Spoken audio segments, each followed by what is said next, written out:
Graça e paz.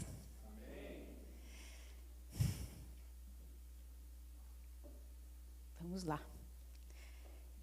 Eu sou uma filha amada de Deus, tratando e vencendo a dependência emocional anulativa, a baixa autoestima, ansiedade, problemas com relacionamento, insegurança, sexualidade distorcida, o medo, mentira, perdão próprio, orgulho, procrastinação, compensação no trabalho, orfandade, religiosidade e inadequação.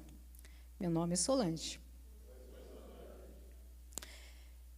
Não sei ao certo se meu nascimento foi planejado. Sei que minha mãe namorou com meu pai por carta e se viram apenas 8 vezes em 2 anos e se casaram. Minha mãe morava no Paraná e meu pai em Paranapiacaba, em São Paulo. Isso é o pouco que sei. Moramos uma época em Paranapiacaba e, mais ou menos com 5 anos de idade, mudamos para Ribeirão Pires, no bairro Bertoldo.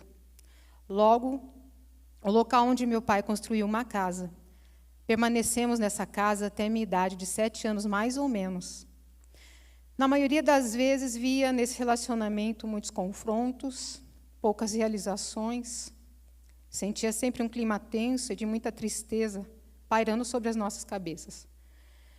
Lembro que meu pai também tinha um relacionamento muito conturbado com seu pai, com uma história de vida desde a infância muito mal resolvida, cheio de mágoas, ressentimentos, e um sentimento de muita raiva que era exteriorizado por ele. Já em relação aos momentos alegres na minha infância, o que lembro era quando brincávamos, eu, minha mãe e meu pai, de casinha, e também quando ele me balançava, numa balança feita de cordas na parte de trás da casa. Também, quando ia para a casa dos meus avós maternos, era uma alegria, porque sempre era uma festa em família. Brincava muito com os meus primos, os meus tios, era sempre muito divertido. Ríamos muito e me sentia segura naquele ambiente, emocionalmente falando. Lembro que, com menos de 7 anos, meu pai tinha comportamentos estáveis e estranho, por vezes, onde batia a cabeça na parede, queria jogar os móveis, as coisas no chão, e que minha mãe sempre tentava contornar a situação com ele. Sempre me deixava num quarto para que eu não visse a cena. Nessa época, ele trabalhava na estação de trem, era ferroviário em Paranapiacaba, a qual se aposentou muito cedo por invalidez. Nessa fase, meu pai, às vezes, era internado na psiquiatria. Mas lembro que, da última vez, eu estava chegando da escola e iríamos mudar para o Paraná, para a cidade de Cornélio Procópio. E meu pai tinha vendido a casa em Ribeirão Pires. Já estava tudo pronto para a mudança. Mas lembro que, quando cheguei próximo à minha casa, vi o meu pai sendo colocado numa camisa de força e sendo levado embora. Eu perdi o chão e foi um sentimento de muita dor e impotência. Nessa época, minha irmã tinha alguns meses de vida. E o mais interessante é que eu só entendi que a minha mãe estava grávida quando estava perto de ganhá-la. Eu ainda não entendia muito bem o que era ter uma irmã. Mas o fato é que meu pai foi internado na psiquiatria, eu e minha mãe e minha irmã fomos para a casa do meu tio, irmão do meu pai, onde vivemos um tempo naquele lugar, porque ele ficou internado mais ou menos 1 ano. Mas foi um tempo muito difícil, porque não nos sentíamos muito bem ali, nem muito seguros. Minha mãe sempre tentava fazer de tudo para que não trouxesse desagrados naquela casa, e para não incomodá-los, mas sentíamos sempre que deveríamos sair de lá, assim que possível. Afinal de contas, morar em um local onde você não se sente bem era muito ruim. Minha mãe, depois de um tempo, retirou meu pai de alta, a pedido do hospital psiquiátrico, que levou para a casa do meu tio, porque sentia que ele não estava melhorando. Pelo contrário, ele piorava. Nos primeiros dias, o contato com ele foi estranho, porque estava dopado, mas, com o tempo, ele foi recobrando a sua consciência. E nos mudamos para Calmon-Viana, em Poá. Nessa fase, foi necessário buscar os móveis no Paraná, pois tinham ficado tudo por lá. Mas, novamente, para nós, outra fase de dificuldades, tanto para mim, quanto para minha mãe e minha irmã, porque teríamos que nos adaptar a essa nova realidade. Durante minha infância, tinha muita insegurança e, por esse motivo, eu queria sempre fazer as coisas para agradar o meu pai, para me sentir amada e aceita por ele. Mas era um eterno desafio todos os dias, porque dificilmente via meu pai satisfeito ou feliz com o que fazia, ou pela nossa própria presença. Sempre tinha algo que incomodava meu pai. Se eu fazia as coisas da escola para entregar a ele, como, por exemplo, o Dia dos Pais, ele dizia que da parte dele poderia ser em dinheiro.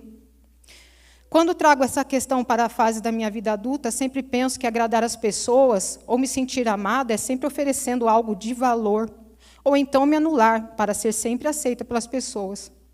Eu sempre era corrigida com muitos sermões e rigidez, mesmo não entendendo. Mas uma vez lembro que fiquei cuidando da minha irmã enquanto meus pais saíam para resolver problemas fora de casa.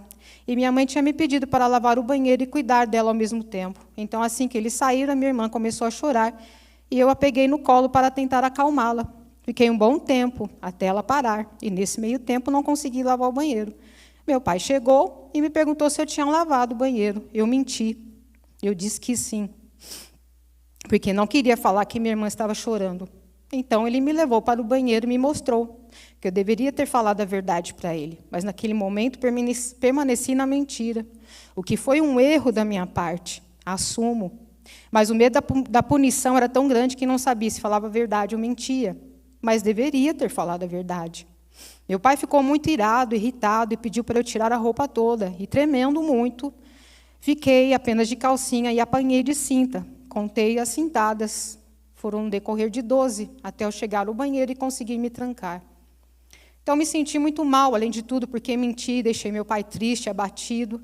Saí do banheiro e fui falar com ele, me pediu desculpas naquele momento, e eu o desculpei. Mas, mesmo assim, sempre com muito medo, houveram outras vezes. Eu tinha um pavor tremendo de tudo. Assim, sentia a culpa por não entender exatamente como eu deveria agir com ele, para poder agradá-lo sempre. Lembro poucas vezes das palavras de afirmação e palavras afetivas. O que lembro é sempre minha mãe tentando contornar situações que, às vezes, nem eu mesma entendia, porque estava aquele ambiente tão conturbado e tantas correções. O que mais lembro de ter que obedecer a ordens e comando. Penso que, na minha fase adulta, eu sempre tive em busca de um relacionamento que tivesse uma figura paterna com o objetivo de me proteger e cuidar das minhas emoções, que eram bem bagunçadas, fragilizadas. Mas eu sempre agia com atitudes para me anular e ser aceita pelas pessoas, mesmo que fosse atitudes erradas. Não sentia o meu lar seguro pelas emoções, sempre instáveis. Para mim era difícil todos os dias acordar e me perguntar, como será o dia de hoje? Para mim era um constante abuso emocional. Nessa época era apaixonada pela música, então era o meu refúgio. Me aprofundei e, com o tempo, me acalmava e me deixava equilibrada. Na escola, eu lembro de ter criado dependência emocional, principalmente das professoras, o que me fazia bem. E eu me sentia acolhida e aceita como eu era. E, ao mesmo tempo, com medo da perda dessas pessoas. Eu tinha dificuldade de fazer amizades nessa época. Sempre ouvia meu pai dizendo que não confiasse em ninguém, porque as pessoas eram interesseiras. Mas eu tinha necessidade de ser aceita, então eu sempre me anulava. Eu buscava a atenção das meninas na escola, então sofria bullying, mas eu não ligava, não me importava. O que eu queria estar era no meio delas. Estudei até a 8ª série, não tinha uma definição profissional muito clara, mas apenas queria ser professora de música. Assim foi minha vida até completar os 18 anos de idade. E para fugir de um ambiente tóxico, saí de casa. Só que não estava pronta para enfrentar a vida sozinha, pois tinha muitas emoções em desequilíbrio. Entendia que tinha força, determinação, mas isso não era suficiente para a vida. Vim para São Paulo, na casa da irmã do meu pai, morar com ela e sua família. Tive, nessa época, uma mistura de sentimentos entre medo e enfrentar um novo desafio. Comecei a trabalhar em uma loja de imóveis e também conheci a sexualidade nessa época muito cedo, que me fez muito mal pela minha escolha errada. E quando o meu pai ficou sabendo, através da minha tia, sofri muitos sentimentos negativos, com um comportamento inadequado e uma sensação de arrependimento muito forte, porque sabia que tinha errado. Assim, meu pai me julgou, rotulou, me levou na estação da Sé e me mostrou quem eu seria. Com isso, senti muita vergonha, me depreciei, não fui o que ele me disse, mas não me perdoava e tentei levar uma vida diferente. Mesmo assim, me perdi dentro dos meus sentimentos.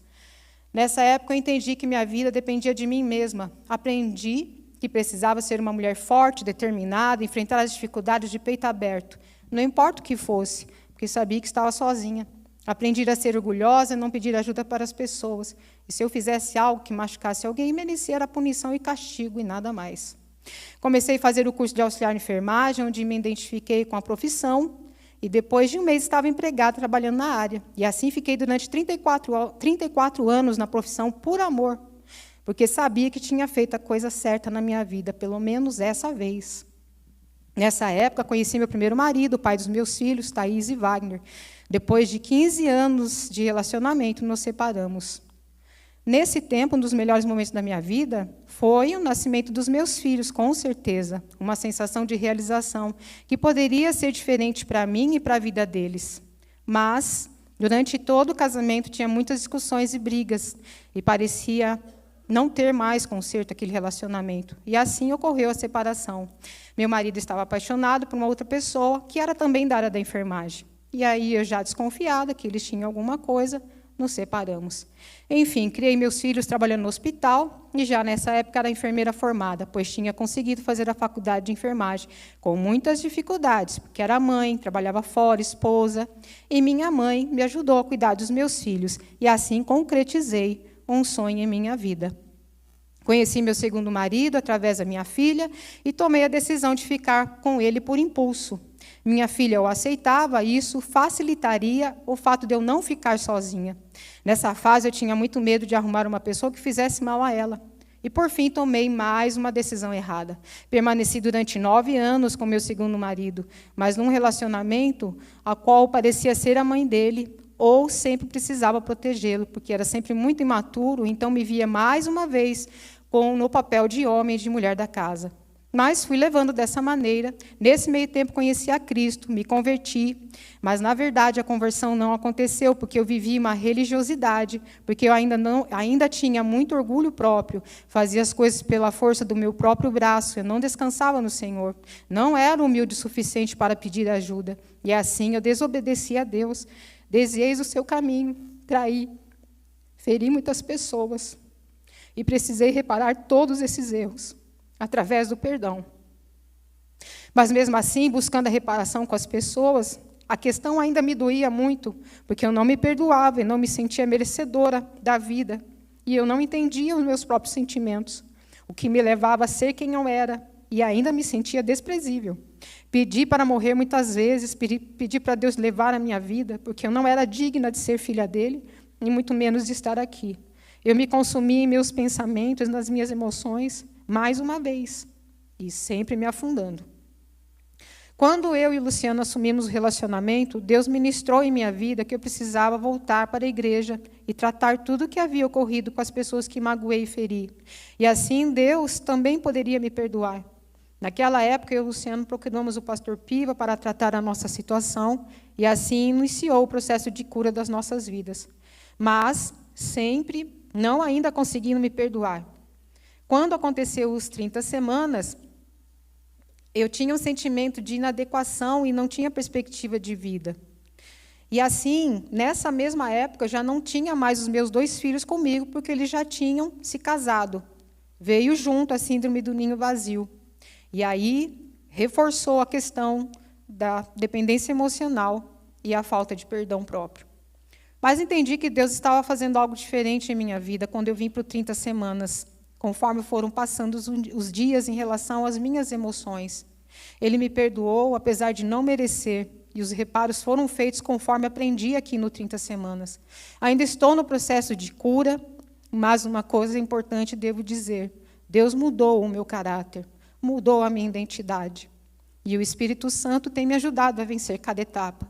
As orações que faço todos os dias é para ser totalmente dependente de Cristo e aprender a descansar nele, porque Ele tem a solução para todos os problemas e situações. Ele sabe o que é melhor para mim, e não o meu eu. Descobri aqui no 30 semanas o que acontecia com as minhas emoções. Na decisão 4, depender, ou seja, dependência saudável. Foi aqui que conheci a dependência emocional. E esse era o meu maior desafio, sair dessa condição pela misericórdia de Deus, para ser uma nova pessoa, com um caráter totalmente transformado por Ele. Uma filha amada por Deus e curada, restaurada. Não foi fácil as primeiras semanas, porque me deparava comigo mesma dentro das minhas emoções e de muita confusão, e muitas crises vinham. E eu passava com elas com muito choro, arrependimento, joelhos no chão, e ao mesmo tempo com determinação, com foco que eu seria curada. Eu pedia para Ele me dar força, sabedoria para vencer cada batalha que travava dentro de mim. Nessa fase, o meu marido Luciano me ajudou e apoiou muito em minhas dificuldades, orando comigo e me colocando no colo todas as vezes que me via perdida. Aprendi que preciso entender plenamente que Deus me chamou a ser. E assim eu não vou querer ser ninguém além de mim mesma. Hoje posso dizer que tenho um relacionamento abençoado por Deus. Aprendi que meu marido é meu primeiro ministério, honra a vida do Luciano, porque é uma pessoa que está na presença de Deus, ora por mim todos os dias e tem me ajudado a permanecer firme na caminhada com Cristo.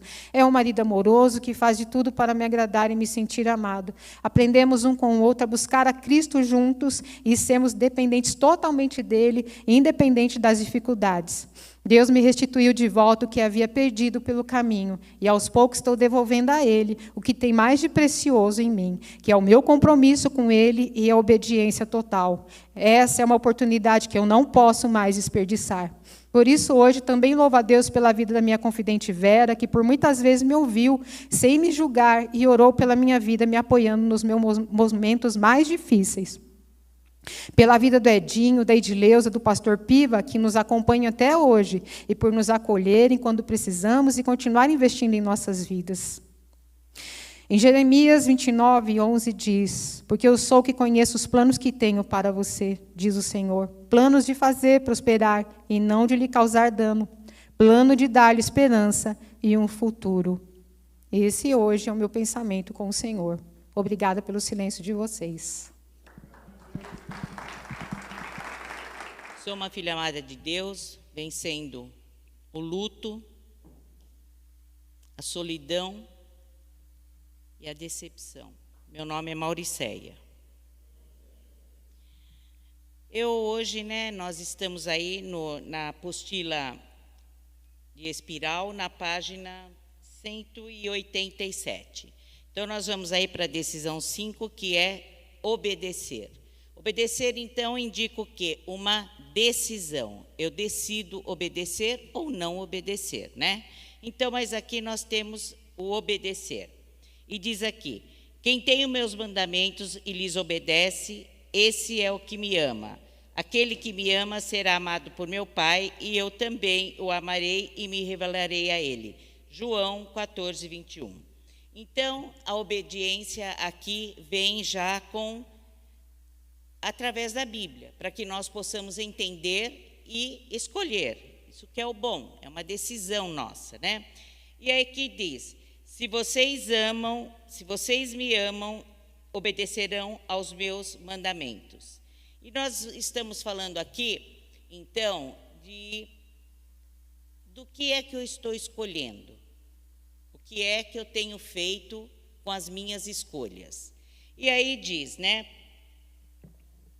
por quê? Porque a palavra obediência, muitas vezes, ela toma algum outro rumo, às vezes, as pessoas fazem que obedecem. Ô menino, esse negócio tá mole, hein? Ele tem vida. E vai baixando. Bom, não me ouviu. Tá vendo? Tá andando. Então, e aí no caso, olha, o que nós vamos ver aqui, Que por que não obedecemos? Muitas vezes nós usamos justificativas, é o que está trazendo aqui. Destrua as suas justificativas. Nós justificamos aquilo que nós não queremos fazer. Nós justificamos quando queremos esconder o...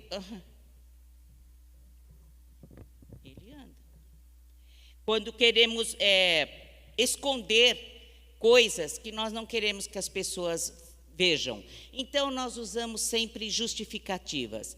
Eu não faço determinada coisa por causa disso. Eu não ajudo por causa disso. Eu não vou trabalhar na igreja por causa disso. Então, nós justificamos o tempo todo. E quando a gente justifica, né, a gente pode estar pensando aí que a gente não está querendo para Deus, né? A gente pode dizer que a gente não está querendo parar de pecar. Por quê? Porque você faz a coisa errada e justifica. E aquela justificativa te consola. Você se convence que foi por causa de um fator externo. Foi por causa dele, foi por causa dela. Se não fosse, eu não teria feito determinadas coisas, né? E não é bem assim, né? Não é o externo que deve nos reger para obedecermos ou desobedecermos, porque muitas vezes desobedecemos. O que faz com que você obedeça é o seu olhar para a coisa, é o seu entendimento. Se você tem Cristo no coração, diz que a Bíblia é a palavra de Deus, por que não obedecer então? Por que desobedecer? Então, vamos aí. Aqui traz um conceito de justificativas, né? Nós justificamos quando tentamos ficar dando muitas explicações. Já estamos justificando, né? E aí, quais são aqui que a gente pode dizer que justificamos, né? Então, nós justificamos porque nós temos um motivo para justificar, né? Então, uma razão, uma causa, é externo. Então, eu justifico. Nós temos, e com isso, nós usamos desculpas, né? A desculpa é usada assim como um pretexto para eu me esquivar de alguém, né? Quando não fizemos algo que queremos nos desculpar pela falta de ação. Então, nós não fazemos alguma coisa. Eu teria que ter feito. Então, eu arrumo uma desculpa para não fazer. Haja vista, vamos dar um exemplo aí. Nós estamos aí às portas do encontro de casais, né? E tem tanta coisa para fazer, né? E a gente ouve bastante justificativa, bastante desculpa. Não é muito fácil, não, mas é assim que as pessoas são, né? Então, pessoal, é assim que a gente age para fazer da maneira que nós queremos. E aí, nós vamos aqui ver que você dar desculpa é como você agir como um sabotador, né? E o que é esse sabotador? O sabotador são comportamentos, são pensamentos negativos que atrapalham os nossos relacionamentos ou as atividades cotidianas. Isso é um sabotador, é o que você pensa. E o sabotador, ele inicia na infância. Por exemplo, a história aqui que a Solange contou, com certeza, a infância dela, onde ela chegou, ela desenvolveu sabotadores, né, na mente dela. E todos nós temos. E agora, e o que é uma autossabotagem? Então, o sabotador são os seus pensamentos, são aquelas coisas que estão ali, né, negativos e que te atrapalham de caminhar, de se relacionar, são negativos. Agora, a autossabotagem, auto é sua. O que eu queria pedir para vocês, né? Ouçam bem, que agora a gente vai entrar aí nas sabotagens, e você só pense em você. Nós vamos estar falando de 10 padrões aí de sabotagem e autossabotagem. Porque quando você faz aquilo na sua vida, é você. O auto diz respeito a você. Então, atos negativos que você engana você mesmo. Você se boicota. Você começa algo, não termina. Você está para realizar alguma coisa, para no meio. Você se sabota. Então, vamos lá. E aí nós temos alguns sabotadores, né? Você procura se identificar em pelo menos 2. Pode ser que tenha mais, mas pense nos 2 que são mais fortes em você, para você poder perceber. Então, olha, o sabotador crítico todo mundo tem, né? É aquele sabotador que ele critica, ele é crítico, e esse sabotador, esse cara que pratica essa sabotagem, esse crítico, né, ele põe defeito em tudo. Nada está bom, está aí, olha, todo mundo é assim, todo mundo faz. Isso não foi o suficiente. Então, essas são algumas frases que ele usa. Então, o sabotador crítico, ele não busca a sua felicidade. Ele está sempre, justamente, ele tem um teor negativo que o acompanha. Por isso, ele é crítico. Aí eu vou fazer algumas perguntas aqui e você veja se você se encaixa. Sempre eu vou trazer. Por exemplo, no sabotador crítico, né? Trago para você e você tenta se achar. Eu tenho o hábito de reclamar com frequência. Esse é o sabotador crítico, tá? Costumo culpar os acontecimentos da vida quando me sinto feliz. Quando cometo um erro, fico remoendo e me culpando por isso? Veja aí se você se encaixa aí. O sabotador insistente, né? Esse cara é o perfeccionista, né? Ele tem uma forte necessidade de alcançar altos padrões. Ele, se não for assim, ele se frustra. Ele geralmente deixa as pessoas ao redor dele, as pessoas não ficam bem, porque ele é um cara, né, que é perfeccionista. Então, ele se vê como melhor, né? Aí ele justifica, ele fala, olha, então, isso aqui é porque eu sou perfeccionista demais. Aí ele tem orgulho daquilo, né? É porque eu gosto de tudo muito bem feito, tudo feito da maneira correta. Esse cara, então, é o sabotador insistente. Mas aí, se você se acha, ó, perguntas para vocês. Tenho a sensação de que minha função não deve ser dividida com ninguém? Né? Pensa em você. Eu sou assim? Pergunta. Tenho dificuldade em delegar tarefas para outras pessoas? Vê se você se acha. Tenho dificuldade em concordar com os feedbacks negativos que recebo? Eu tenho dificuldade quando alguém vem e me fala, olha, isso não foi bom, tal. Eu tenho dificuldade com isso? Então, esse cara é um insistente. Nós temos aqui também o sabotador prestativo, né? É aquele cara que ele se obriga a se esforçar para ganhar a atenção e a afeição dos outros. A Solange deu uns depoimentos aqui contando como é que ela foi desenvolvendo esse lugar, né, de querer agradar, de querer, né? Então, ela já identificou isso. É importante. Quando identifica, é um caminho para você tirar isso de você. Por conta desse préstimo, de querer sempre estar ajudando o outro, né? Ele precisa ser sempre elogiado, né? Facilmente ele constitui ressentimentos dentro dele, porque não está do jeito que ele quer. Então, ele fica ressentido, ele fica desgostoso. Esse é o prestativo, o que quer muita atenção. O sabotador eu perguntei já? Do prestativo, não? Então, tá. Vê aí. Eu sinto que preciso ter a aceitação dos que estão comigo e fazer que todos gostem de mim? Veja aí. Costumo reprimir o que sinto para não machucar as pessoas?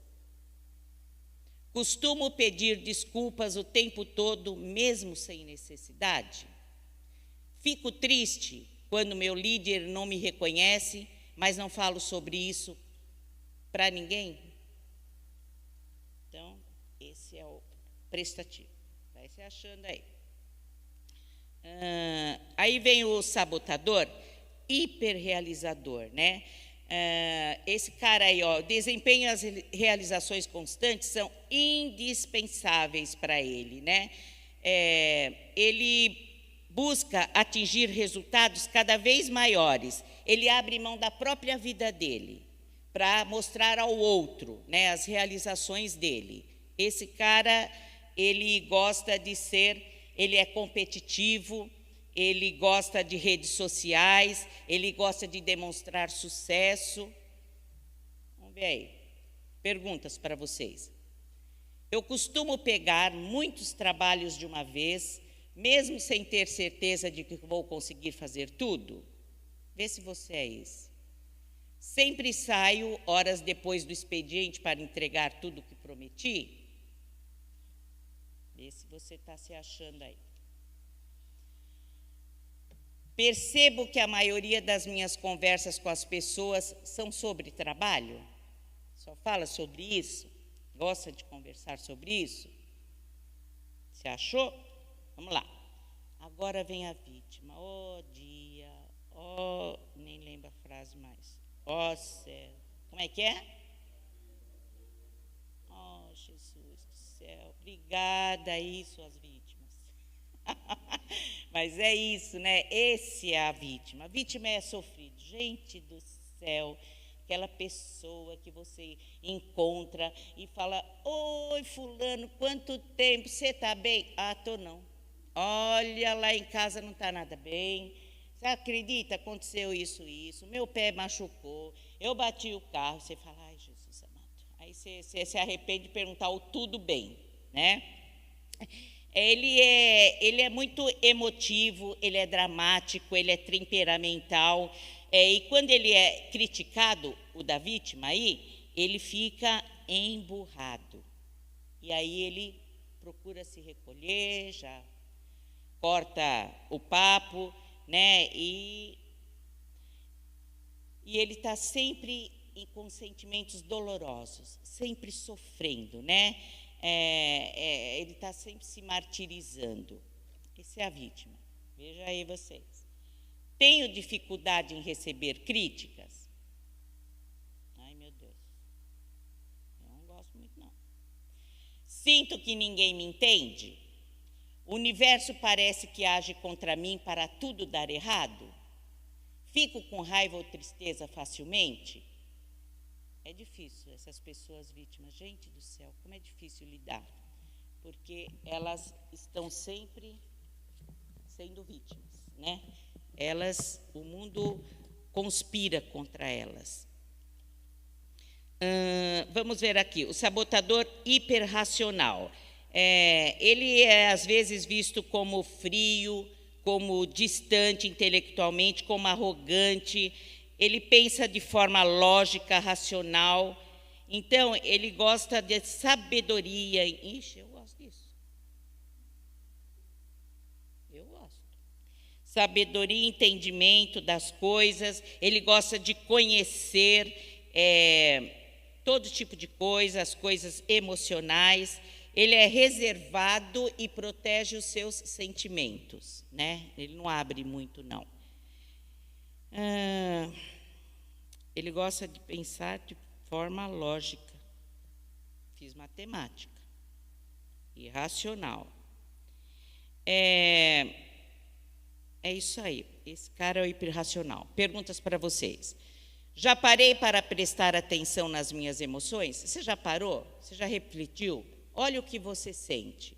Você já procura dar nome para os seus sentimentos. Isso é muito legal, tá? Porque você vai identificando aquilo que você está sentindo e às vezes te incomodando.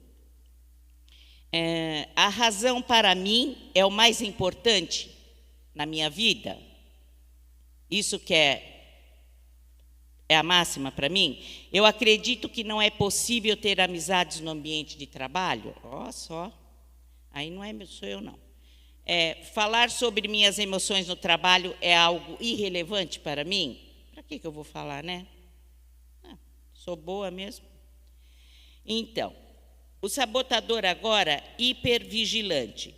Constantemente em estado de alerta, o hipervigilante, ele nunca descansa. Está sempre ali. Ele é ansioso, os sentimentos dele é muita ansiedade, gera um desgaste, tira as energias dele, e ele deixa de utilizar o tempo dele, as energias dele em outras atividades, porque ele fica ali, naquele lugar, não sai. Sabe aquele mais do mesmo? Mais do mesmo não tira a gente do lugar, não muda a situação. E esse hipervigilante é isso, sempre no mais do mesmo, né? Então, ele até tem exemplos aqui, né? Olha, eu fiz isso para te proteger, viu? Então, ele é muito bom. Se alguém tem que fazer, que seja eu. Tem alguém que sofrer, que seja eu. Então, esse cara aí é o hipervigilante. Olha aí para você. Eu acredito fielmente na lei de Murphy, ou seja, né, eu tenho a tendência a achar que tudo vai dar errado, sempre vai dar errado. Se tem alguma possibilidade de acontecer alguma coisa, vai dar errado, né? Outra pergunta. Sinto que as pessoas vão se voltar contra mim no trabalho? Está sempre alerta, né? Sempre com o sinal alerta ligado. Sempre quando finalizo uma tarefa, tenho a sensação de que está faltando alguma coisa? Tenho medo de errar para não ter o julgamento dos outros? Está sempre alerta, né? Esse não descansa. A mente não descansa quando dorme, acorda já pensando, maquinando. Esse cara sofre. Agora vamos aí para o inquieto. Ele está sempre em busca de novas emoções, né? Ele não consegue ficar parado para ele é entediante, né? Ele tem uma mentira na mente dele que ele passa a acreditar que ele tem que se manter sempre ocupado, sempre ele tem que viver intensamente, ele ignora o fato que está perdendo a vida dele nesse sabotador, mas ele não percebe, ele dá mais valor a isso, né? Ele nem percebe as coisas que estão acontecendo ao redor dele, né? Ele é impaciente, ele sempre foca no futuro. Aquele marido, aquela esposa, sei lá, os filhos, eu não sei, né? Que, nossa, nem chegou, mas ele já está lá. Não chegou ainda, tá lá na frente, é no futuro ainda, mas ele já está aqui vivendo aquilo. O inquieto, vamos ver aqui. Veja se você costuma achar todas as atividades do meu trabalho entediante e só me animo quando aparece algo novo. Então, ele precisa ter sempre coisas novas, ele não para, ele é enjoado. As pessoas já comentaram que sou uma pessoa muito inquieta, agitada? Veja aí se alguém já te perguntou isso. Fujo de atividades relaxantes, como meditação e alongamento. Tenho dificuldade de finalizar projetos. Agora, nós temos aí o controlador. O controlador, ele quer estar sempre no controle de tudo. Tem bastante pessoas desse jeito. Ele só funciona movido a estar no controle das coisas. Diz aqui que a sua mentira é que ele precisa controlar as coisas. Ele só age se ele tiver o plano B, ou seja, eu vou fazer tal coisa. Se não der certo, eu vou fazer aqui, vou fazer ali. Ele tem o plano B sempre, porque ele quer controlar. Ele não trabalha só com plano A. Plano A, para ele, é um fracasso. Ele precisa do plano B, porque se não der aqui, eu vou ali. Esse é o controlador. Pergunta: eu estou ouvindo o pessoal ao meu redor ou tudo está andando de acordo com o que eu planejei? Eu ouço os outros ou não? Sempre é do jeito que eu planejei. Eu estou corrigindo o trabalho dos outros o tempo todo? Né? Esse cara quer controlar até o trabalho dos outros. As pessoas já me falaram que sou uma pessoa mandona? Já. Isso já. Então, vamos lá. Controlador. Vamos agora no 10º, o esquivo. Esse esquivo aí, ele se concentra no positivo, no prazeroso, de forma extrema, e evita as tarefas difíceis e desagradáveis. Ele diz aqui que a mentira deste é que está sendo positivo e não evitando, ele evita os problemas. Esse é o esquivo. Então, ele fala aqui, pergunto para vocês, eu costumo me silenciar quando fazem comentários injustos comigo? Costumo dizer sim para tudo? Esse cara é o esquivo. Então, pessoal, esses são os 10 sabotadores que nós podemos desenvolver, ter pelo menos 2 aí, eu tenho certeza que vocês se acharam, né? E aí tem a pergunta de reflexão. Você observou alguma área em sua vida na qual tem dado justificativas que vem atrapalhando seus relacionamentos? Sim ou não? Veja o quanto você justifica. Né? A justificativa vem apenas para confirmar o seu desejo. Ela vem para confirmar aquilo que você quer fazer. Aí você, ou não, e aí você justifica. Mas até o não fazer é o que eu quero fazer, não fazer. Passos para você destruir as justificativas. Abandone a insegurança. Olhe para você, veja que tem coisas que você precisa enfrentar, que você pode enfrentar. Deixe de ser inseguro. Diz aqui o versículo. Não fui eu que ordenei a você, olha que coisa linda. Seja forte e corajoso. Não se apavore nem desanime, pois o Senhor, o seu Deus, estará com você por onde andar. Gente, não é um refrigério? Agora, toma posse disso aí, né? Porque é lindo a gente ouvir, mas põe na prática. Eu amo isso, eu amo. E pergunta aí, né? Você se enxerga como alguém inseguro? Você tem insegurança? Leia sempre esse versículo. Busque onde está a sua insegurança, porque ela é sua, ela não é de ninguém. Não são as coisas aqui fora que te deixam inseguro, são as que estão dentro de você. Outra, faça a escolha certa. Escondi a tua palavra no meu coração para eu não pecar contra ti. É isso. Escolha de uma maneira correta. Faça o que você percebe. A melhor coisa é obedecer. É ler a Bíblia, é ver o que o Senhor faria. Isso é uma maneira de fazer a escolha certa. Seja autêntico. Este é o meu filho amado de quem me agrado. Então, seja você próprio, não seja o que os outros querem que você seja. Tenha existência. É necessário que nós existamos, que eu tenha a minha personalidade e não o que os outros querem que eu seja. Seja você próprio. Se você acertar ou se você errar, você é capaz de assumir. Não fique com muletas ou na dependência de situações, de pessoas. Diz aí o Salmos 139, de 19 a 22. Quem dera... Oh, meu Deus, isso é forte. Quem dera matasses os ímpios, ó Deus.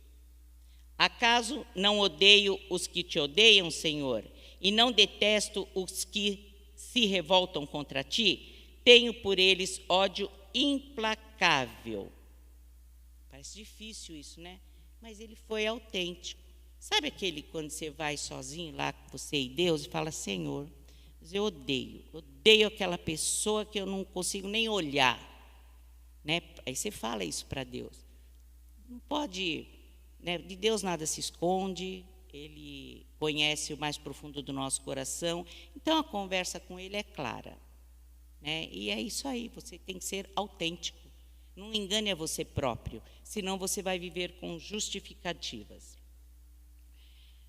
Aqui mais o versículo aqui. Salmo 139, de 23 a 24.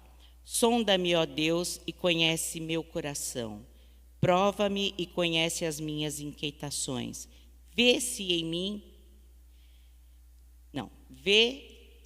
em minha conduta algo que te ofende e dirige-me pelo caminho eterno. Muito gostoso de falar isso, ouvir isso. Sonda-me, ó Deus, sonda o meu coração, me mostra onde eu estou errando, me mostra onde eu estou desagradando ao Senhor, fala comigo. São orações muito lindas. Aí você sai da justificativa, aí você é autêntico, você é você próprio. Conclusão. A pergunta aqui. Você se sente um filho amado de Deus? Porque a gente fala aqui, mas a gente sente. pessoas com algumas desses sabotadores, né, se sentem amados por Deus. Quando nós vamos partilhar aqui, a gente sempre diz, vencendo isso, vencendo isso, vencendo isso. Olha a lição de hoje. Se você compreender, se você se identificar, você consegue dar um fim nesse sabotador. Você consegue deixar de se auto-sabotar e fazer as coisas melhorarem na sua vida. Porque é você mesmo quem acaba te atrapalhando. Conclusão. E se nós nos aplicarmos a obedecer a toda esta lei perante o Senhor, o nosso Deus, conforme Ele nos ordenou, esta será a nossa justiça, né? Obedecer a Deus é a nossa justiça. Isso é muito, muito belo. Por quê? Porque obedecer a Deus nos protege. Obedecer a Deus nos dá a certeza de estarmos fazendo a coisa certa. Eu não preciso justificar. Então, é bem poderoso isso, é muito consolador. E aí a lição, então, hoje veio para isso, para que você obedeça. Obedecer te deixa seguro, obedecer a Deus, né? Identifique, leia na sua casa novamente esses sabotadores, se achem pelo menos 2, e aí, conforme vão acontecendo as coisas, veja se você não usa aquilo para procrastinar, para não fazer. Eu achei interessante que existe uma diferença entre o preguiçoso e o procrastinador. E aqui as autossabotagens nos leva a mentir, muitas vezes, nos leva a não fazer o que precisa ser feito. Então, o preguiçoso, ele nunca levanta para fazer. O procrastinador, ele começa, mas não termina. Não sei se tem bom aí, claro que não, né? Então, procrastinação. Começamos e não terminamos. E o preguiçoso nem começa. Pergunta facilitadora. Como você tem tratado os seus erros? Olha para isso, né? É importante que você perceba quando erra e admita que errou, para começar então a destruir também esses sabotadores que acabam atrapalhando muito o nosso processo. E eles estão em nós, muitos deles.